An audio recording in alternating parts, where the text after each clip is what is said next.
Thank you, Mr. Chairman and Secretary. It's such a breath of fresh air to have an expert, somebody who knows the business of energy and that represents all 50 states on affordable, reliable energy. And it's also nice to follow Mr. Peters from California, and I know that his heart is in the right place on wanting to work on permitting reform, which is a huge priority for us.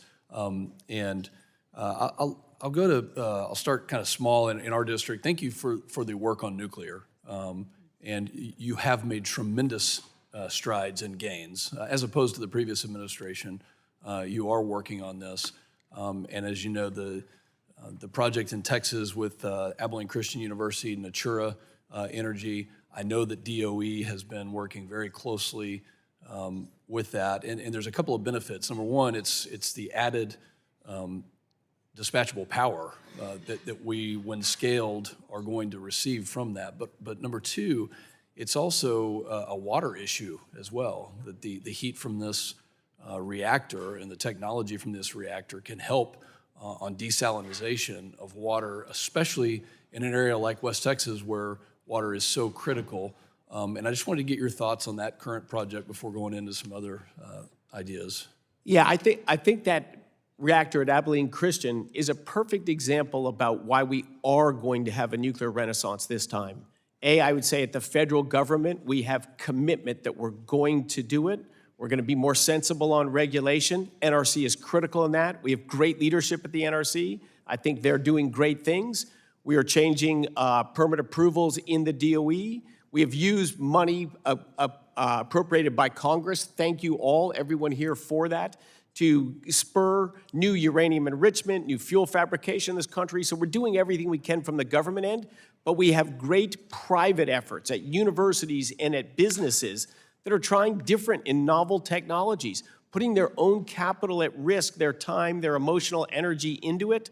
If you combine capital, emotional energy, innovation with a reasonable regulatory environment, you get progress. And I am very excited about it. We're not betting on one horse or one thing or reviving something that was old. There's so much exciting innovation going on, one right there in your district.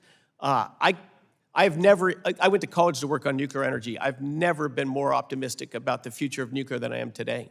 Well, thank you for that commitment. We do need the Idaho National Lab to deliver on their side of it, to really finish out that project. And I think it's going to be tremendously helpful for our country. Let me switch to the crisis that we have. And you mentioned California earlier, and I would put the northeastern United States in the same category. But I mean, California is going to end up importing from other countries because they won't allow via pipeline or via the refineries that are actually shutting down. There are multiple refineries that are shutting down in California right now because the state has made it so tremendously difficult to work there to produce and provide for that population.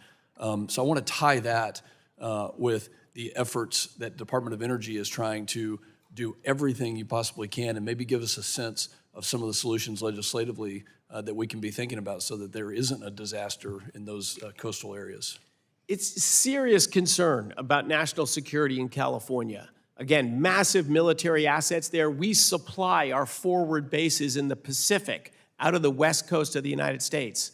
But yet here we have a state. Not only does California have the most expensive electricity prices, they produce meaningfully less electricity today than they did 10 years ago, as does New York, as does Massachusetts. All the green energy states have expensive energy and declining output. California, 100 years ago, a little more than 100 years ago, produced 40% of America's oil. Today it produces 2%. 2% of American oil comes out of California. Yeah, and they consume closer to 10%. So they're just wildly dependent, not on imports from other states like Texas or New Mexico. They're importing oil from Iraq, from Ecuador, There's going to be a day where they import more oil from Iraq than they get from the United States. And if that's not already today, then... They import over 60% of their oil from out of the United States. Over 60% of the oil consumed in California is imported from across the ocean on giant tanker ships, and they import gasoline and diesel and jet fuel refined products. They can't even make energy out of it. They had 40 refineries. Now they only have 7 of any size. They're not going to be able to refine enough of their own products. So Pacific nations or some other state like Texas is going to have to make that quirky California gasoline blend designed to be expensive. I think that was the goal. Make it expensive. And Thank you for Mr. raising the Secretary, warning I'm flag of not sorry. being like California for the rest of the United States. I yield back.